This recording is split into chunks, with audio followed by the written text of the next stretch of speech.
All right. All right. Tell me about your weekends. How'd everyone do? Everyone have some downtime, some off time, some fun time? I had cleanings. What's that?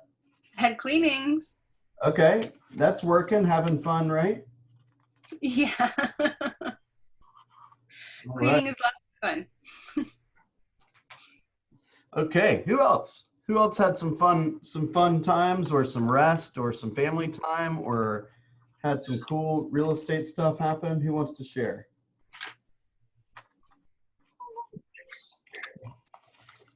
You guys are mighty quiet today. Well, I spent a couple of hours, God, probably like 3 hours, maybe even longer, reviewing the Dave Jinks video and playing it and then writing things down and stopping it and playing it and writing a few things down. Was that not the best? Who's listened to that?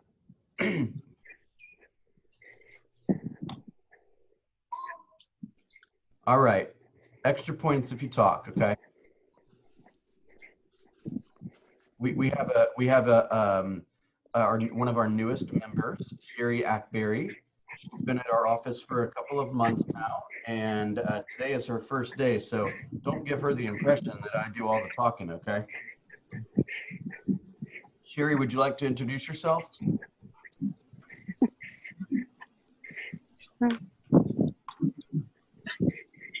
Yeah, hi, this is Sherry Ackberry. I'm still finishing up my morning walk, so I'm out of breath a little, but here I am. All right, welcome aboard, welcome aboard. Okay. Hi, Sherry. Welcome, Sherry. Today, I just want to remind you guys the content. I sent out an email yesterday, like normal, and the content and it had a link to Dave Jinks's video. That is some of the best content that I've heard in a long time. Okay, that essentially walks you through literally every word of a listing presentation. And the one thing that I noticed, and I know this isn't our topic today, but I do want to spend just a moment making sure you know how important this is one of the biggest takeaways I found from that video was stating the obvious, okay, with, what was the exact way that he said it? He said, learn to state the obvious with emotional power, right? This is what I do. This is the action I'm going to take to help you. This is how it benefits you. And when it's done, this is how you're going to feel, right?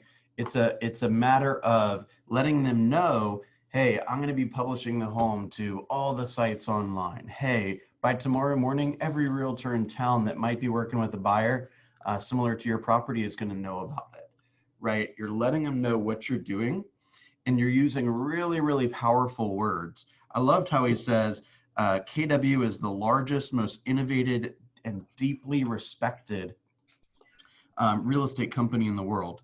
I'm with Keller Williams because I'm a partner in the business. I get to share in the profits, and I have a say in all the decisions. And most importantly, I'm empowered to do whatever it takes to best serve you. Doesn't that sound powerful? Right? One of my biggest takeaways from this session is it's the power of words. I mean, it's such a great title. The power of words is how you say it, the pace you say it. And when you make these promises, right, I'm deeply committed to getting your home sold for the highest price in the least amount of time with the least amount of inconvenience, right? You got to say to yourself, am I? Right? Have I dedicated enough time to master these presentations? Do I have the systems in place so nothing slips through the cracks? Am I being a professional? Right? So I loved every minute of that presentation. And then the stuff on attracting people to Keller Williams and profit share at the end was also pretty cool. How cool is it that this guy has recruited 6 people to Keller Williams in his entire career, and he averages $170,000 in profit share per year? Did anyone catch that? He should have got 12. He You should have gotten 12. Yeah. I was so curious who those 6 people were. And basically one of them was really powerful. One of them was a big owner in the Northeast. Didn't know they were going to be an owner when they brought him to Keller Williams, right? Everyone's like a lottery ticket. You just don't know what they're going to do, right? How big they're going to make it happen. Okay. I have a question for you about words, because the thing that I hear a lot, people saying all the time, is as fast as possible, as fast as possible, as fast as possible, going to sell it as fast as possible. Mm-hmm. I heard somebody say something once that really caught me, and they said, I will sell it within your reasonable time frame.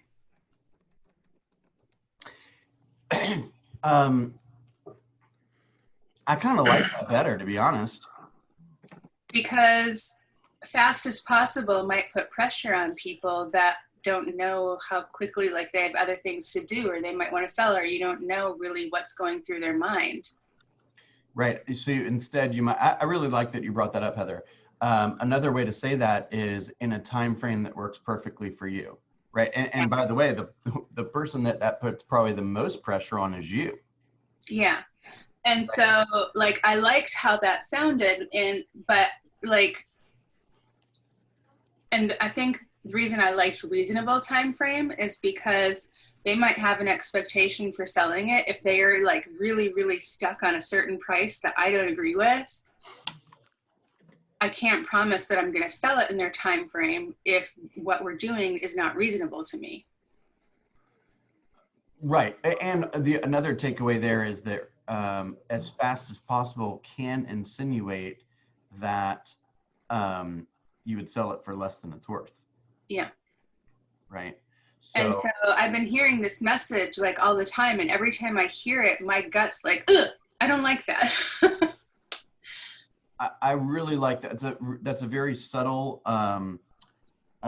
difference, but I think it makes a big deal, and I'm glad you brought that up. I kind of prefer that as well. What does everyone think about that? Does everyone see the nuance there? The nuance is if let's say I'm going to Liz and I say, hey, Liz, I'm going to sell your home as fast as possible. Or Liz, I'm going to sell your home in a reasonable time frame that we decide on together. Which makes, what kind of reaction do you get from either one of those?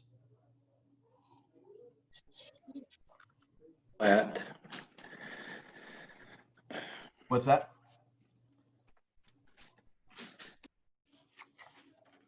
Oh my goodness, y'all need some Red Bull or something. Well, when you say as fast as possible, the first thing that comes into my mind is when I tell my kids to go clean their room and they come back in like 5 minutes and they're like, it's clean, I did it. When I know that it's not clean, they didn't do a good job and they just like shoved everything. So when you hear as fast as possible, that doesn't exactly scream attention to detail. That's another really good point. Mm-hmm. Right. Ever since I've come on, when people say as fast as possible, I'm like, I just do not like that. You know, that brings up a great point, Heather Fowler, because, you know, we all associate that phrase as fast as possible. You know, a lot of us are parents or whatever, and we've seen that's really, really a good observation, because we associate that with like kind of this like phrase that we just throw out there that we may not even mean. It just sounds good. I'm glad you brought this up. This is exactly the type of wording that you can either use in a powerful way or use in a not as powerful way. So Heather Mueller, repeat that phrase for us, please. In the most in your reasonable time frame. In your reasonable time frame. Which, by the way, begs the question that you're aware of their reasonable time frame. Mm-hmm. Right? What are your expectations for the speed at which this home might sell? Right. That leads into those questions. So it says in your reasonable time frame says it's your time frame, but it also has to be reasonable. That's also true.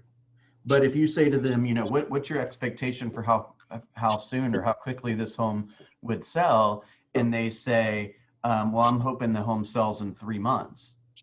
Okay. The next question is, okay, can we get together on price, right? Is it 3 months because you're unaware of the market stats, or is it 3 months because you're hoping the market catches up to your price in 3 months, right? Or if they say, my expectation is this home sells before tomorrow because that's what happened to my neighbor, well, then you got a little bit different of expectation setting that you need to deal with, right?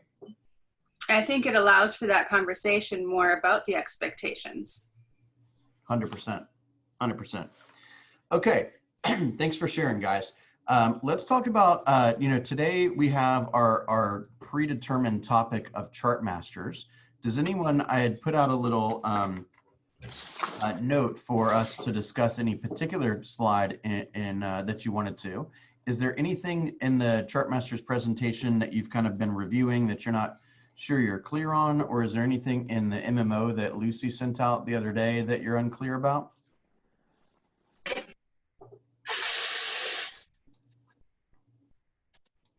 Hi, Bill. Good morning. Charleston here. Hey, buddy. So I thought I heard that our office, does the office number come in the Chartmaster, or is that in the MMO? Ask your question one more time. I'm sorry. Does the office, the number of days sold by the office, by our office, is this listed in the Chartmaster, or is that in the MMO? MMO is basically the monthly version of Chartmasters. Yeah, and which one captures our performance? Meaning the Roswell office performance. Is that the Chartmaster? So the MMO, MMO doesn't have any editable slides. Okay. I don't believe. So if you wait, actually, I take that back. If you let me share my screen with you. Hang on. Okay, so this is the MMO here. Okay, it's getting there. Hang on. Okay, this is the MMO here. If anytime you see a box like this where it says where it says area number and then it has like that kind of light yellow color, that means that's an editable space. So you should there's two things you have to do. Number one, you have to have Excel on your computer. And number two, you have to be in the PowerPoint version, not the PDF version. That's why they have both copies. So if you're in the PowerPoint presentation and you have Excel on your computer, you should be able to type in the FMLS number here, and all this data will change based on the area. So you can look, and there's similar slides with within the larger Chartmasters presentation. Okay, so you should be able to go in and look at specific FMLS numbers. Or FMLS areas. Let's say you wanted to look at area 13. 121 is basically Dunwoody. Okay. If you wanted to put in area 13, which is basically North Fulton County, everything west of 400, that's area 13. Largely that includes portions of Alpharetta, pretty much all of Roswell and Milton. Okay. And then you can see how the stats are adjusted. What I think is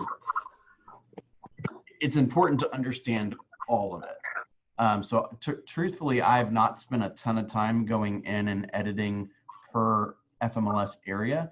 What I've found is, let me give you, and I know this isn't perfect, but let me give you a good market overview so you kind of understand the pulse of the market, the pulse of the buyers and sellers out there.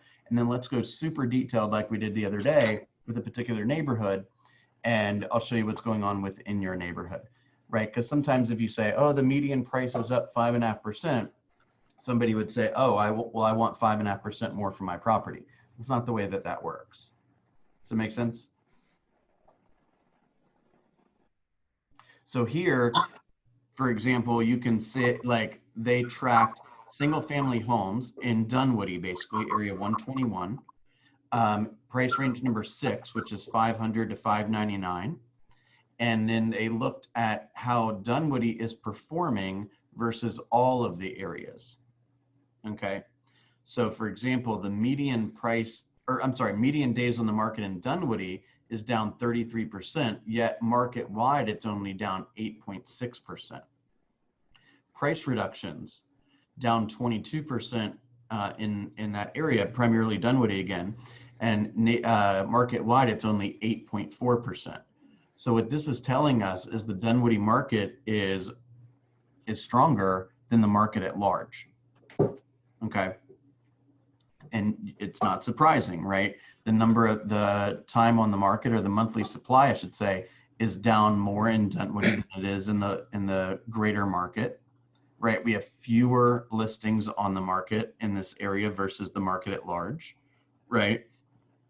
The percentage of listings with a price reduction is lower, right? So all signs are trending towards it's a more competitive, faster moving market in this particular price range in this particular area.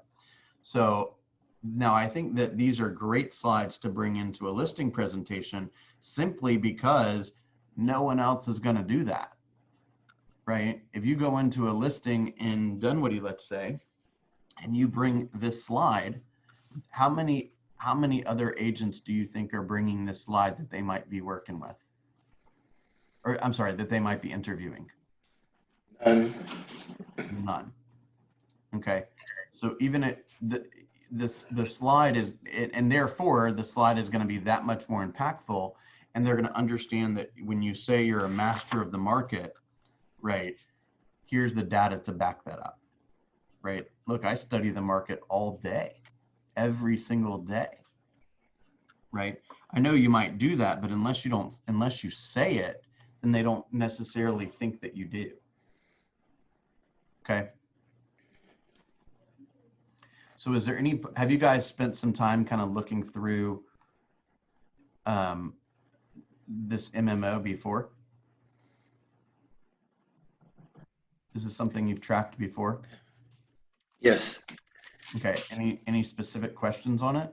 There's a yearly trend analysis here at the back, right?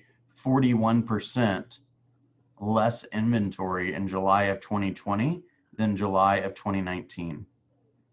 Wow. 41% less inventory, right? How's the market?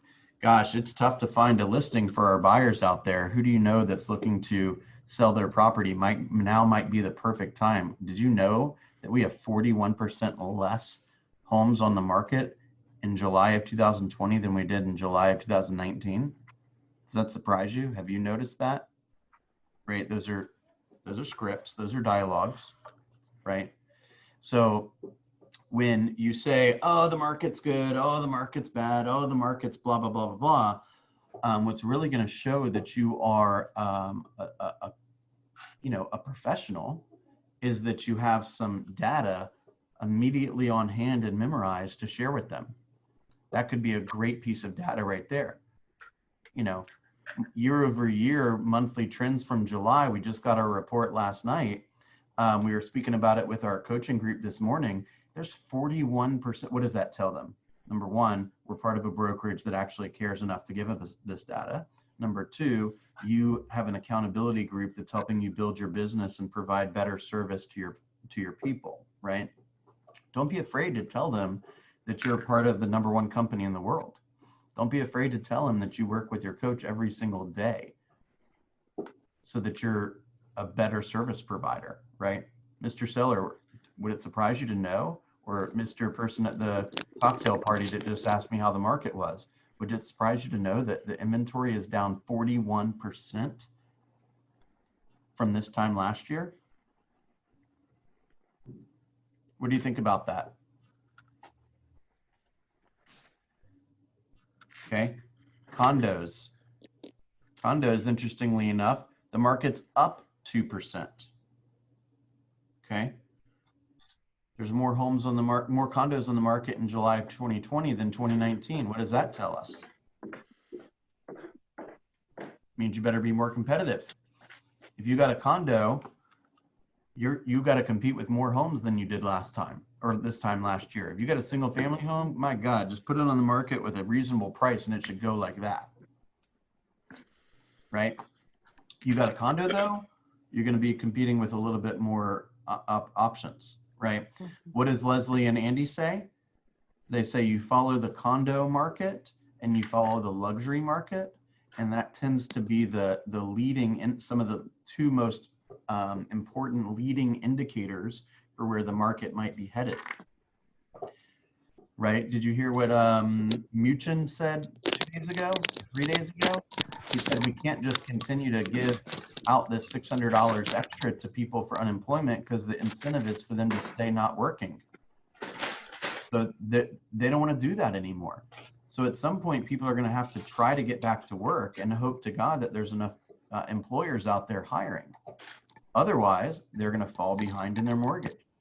I heard the other day it's over 20%. I think it's closer to 30% of current home mortgages are either in forbearance or behind. Same thing with renters. Okay, this little multiple offer thing, it ain't gonna last for very long. Y'all gotta take advantage while you can. Okay. What else do we see?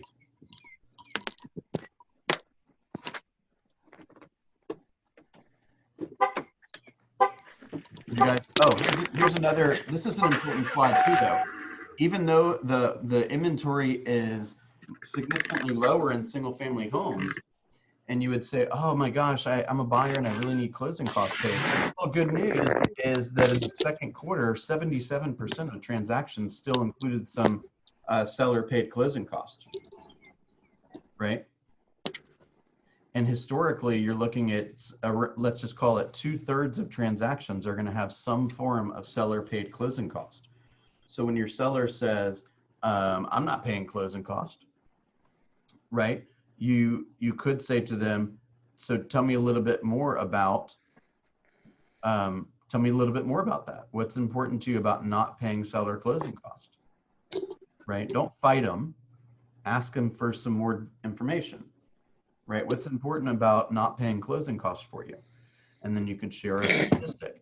Hey, according to last month's data, over 2/3 of properties, the seller is paying some form of closing cost. If I can help you net the appropriate amount of dollars for you to hit your goals and to move on to your next property, is it that important whether you pay closing costs or not?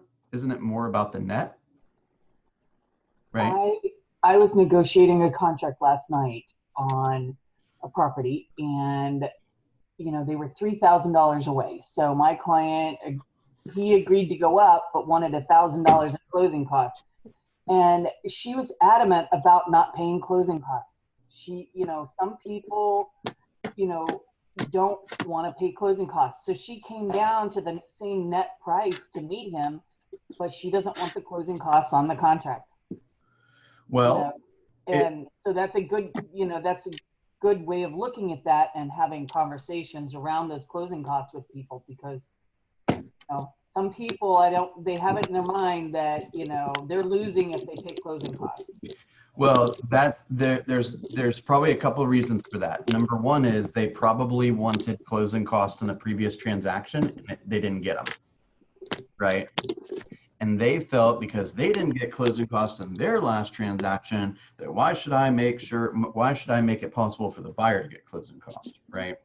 So you have to counteract that ridiculousness by helping them understand that it actually doesn't matter. Where in the slides does it show that about the closing costs? Do you see the slide I'm looking at right now?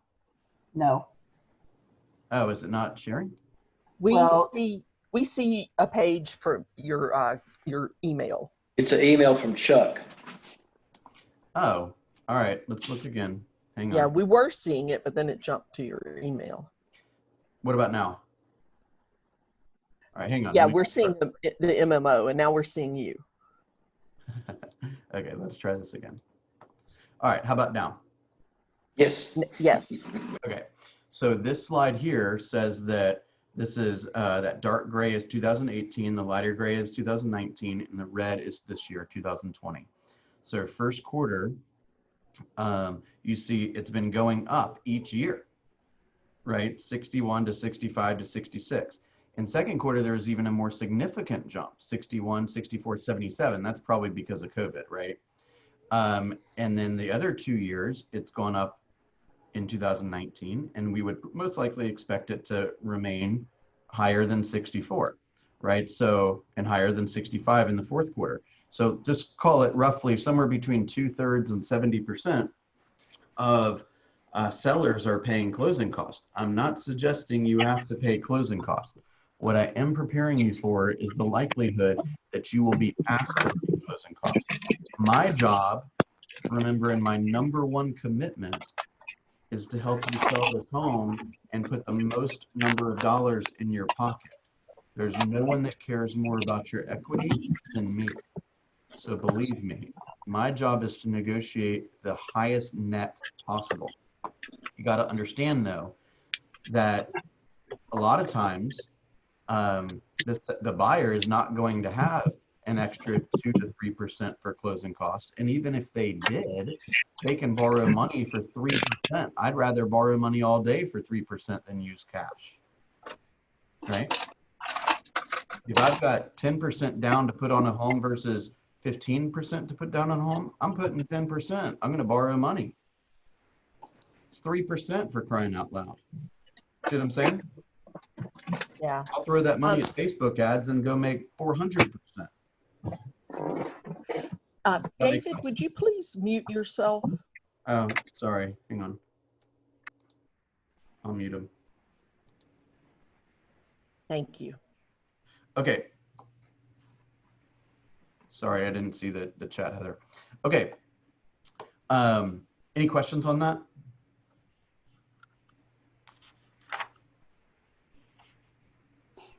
What'd you guys think? There's just so many powerful messages in Dave Jinks's thing. Something just caught my eye, right? What about advertising, right? Let me educate you a little bit about how advertising really, or how real estate really works. Ads don't sell homes, realtors do. And I'm already investing half of my commission as an incentive for the best agents to bring their qualified buyers to your home. And as your agent, I will never waste your money. And I'm certainly not going to waste my own. Isn't that just such a more powerful way of responding? Look at this. As far as I'm concerned, that's the best thing that he said to the whole presentation. Yeah. Love because people, you know, it's a segue into why you don't cut your commissions. That's right. Right. I also loved the thing where he said, there's a lot of things that I do to cause your home to sell. How much detail would you like me to share? Wasn't that just incredible? Like, sometimes they don't want you to sit there and rattle off or talk for 2 hours. You've already stated what you need to state in such a powerful way that they know that you're the best option out there and they're ready to sign the damn paperwork. Just show them the paperwork. What else did you guys catch?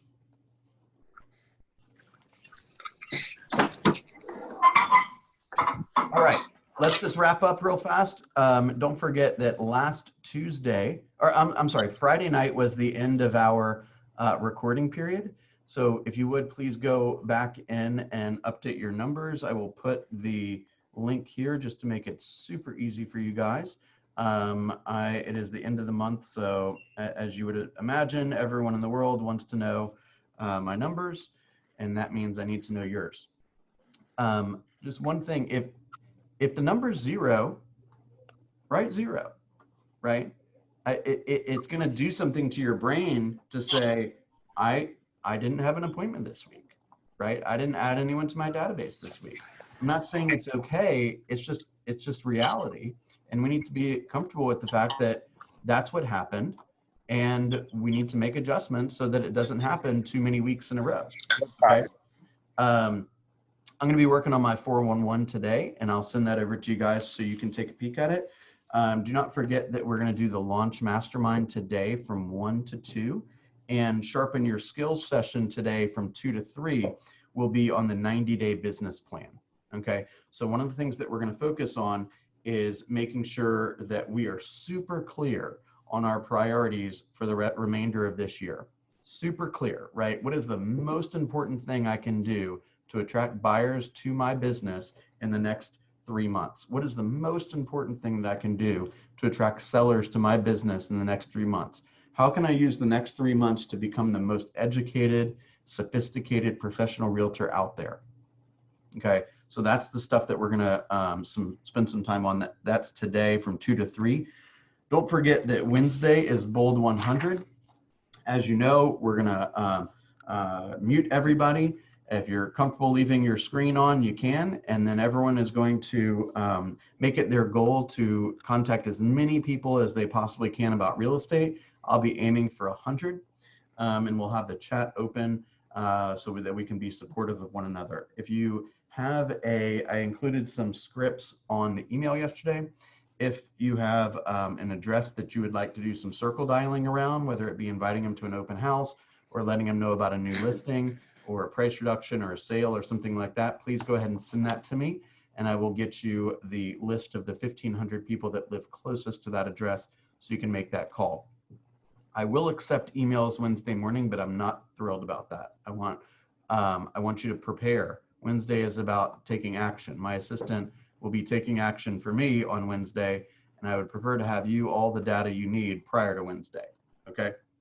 Bill? Is there Yes, any ma'am. way to get specific neighborhoods? Not, I mean, I have lists that have 1,500 people on them, Yeah. but is there any way to get specific neighborhoods? So the way that we have to do that is by a mapping feature. So if you can send a message which clearly, don't just say like, send me everyone in Edenwild. Like, my assistant lives in the Philippines. She doesn't know what Edenwild is. So if you can take a picture of the, maybe like a map and like draw a little line around the addresses that you want, so she can use that and she can edit the search that way. Okay. Oh, okay, thanks. All right. Yes, Heather. I had an appointment I need to take on Wednesday morning. And so I want to adjust the time that I'm personally doing my Bold 100. I still want to do it. Like, it's very important to me. But I had to take this Wednesday morning thing. Yeah. So can I like split my Bold 100? I know it sounds strange, between 2 days. Yeah. I mean, this is, it's just to get you in the right mindset, and it's designed to increase your activity, and it's designed to prove to yourself that you can do it, right? It's kind of like, if I lift 50-pound weights, believe me, I can't lift 50-pound weights, but if I can lift them like this, but not like this, right? If I do that over and over, then I grab a 10-pound weight and it's easy.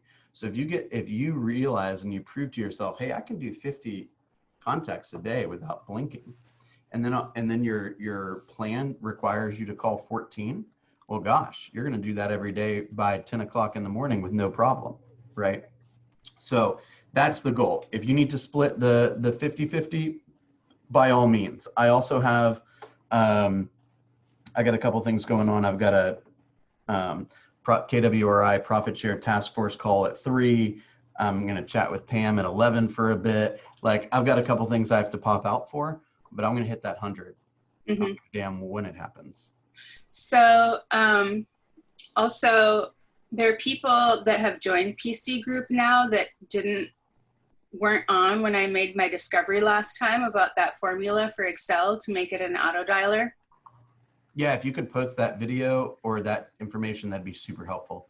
Okay, I'll look back for it, because that was a game changer for me. Yeah, I appreciate you bringing that back up. All right, guys, don't forget, we have a big goal this month. This month, we are going to add 1,800 people to our databases. Total, 1,800. Okay, you're going to get sick of me saying that. Our goal is 1,800 people to the database. Each of y'all, it's somewhere between 55 and 60 people that you need to add to your database in the month of August. So that is your challenge. Okay, the bigger our database and the more consistently we communicate with them, the more opportunities we will have. So the Millionaire Real Estate Agent 2's research suggests for every 10 people that you have in your database, you will have 1 transaction. 10 people, 1 transaction. My challenge to you is to add 60 people to your database this month. Okay. You don't have to do transactions with them right now. You don't have to have an appointment with them. add them to the database, and say hello and let them know how important they are to you. Okay? Oh my God, Julian, you're making my day editing the spreadsheet as we talk. Ugh, best thing already. All right, y'all have a wonderful day. I'll see you at 1 o'clock. Thank you, Bill. Yeah. Thank you. Bye, everybody.